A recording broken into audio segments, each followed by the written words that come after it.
दुपारच्या भराक बॅग भरलंय आणि कामाक जाऊक बाहेर पडलंय. महिनो बदललो तशी सकाळची ड्युटी बंद जाऊन संध्याकाळची ड्युटी लागली.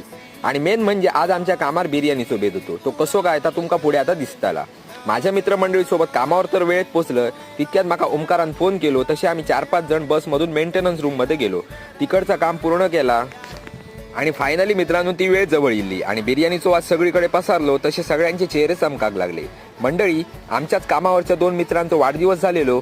त्या निमित्तान त्यांच्यानी ही आमका पार्टी दिली. सगळ्यांनी बिर्याणीचो आस्वाद घेऊक सुरू केल्यानी आणि ह्याच्या तोंडावयले हावभाव बघून माका काय रवाक जमाक नाही. मी सुद्धा बिर्याणीवर ताव मारलंय आणि रात्रीचे 10 वाजले तसा आमचा काम सुरू झाला. दिल्लीच्या विमानाचा बिनपावसाचा आगमन झाला आणि पाऊस नसल्यामुळे काम पण व्यवस्थित पार पाडला. सगळा काम आटपून मी चाललाय आता घराकडे. गेले 2-3 दिवस नेमको घराकडे जाऊच्या टायमाक पाऊस लागा होतो. पण आज पावसाचा काय पत्तोच नाही होतो. त्या का बघून ह्याच्या पोटात काय आनंद मावाच नाही होतो. तर भेटते आता तुमका पुढच्या व्हिडिओत.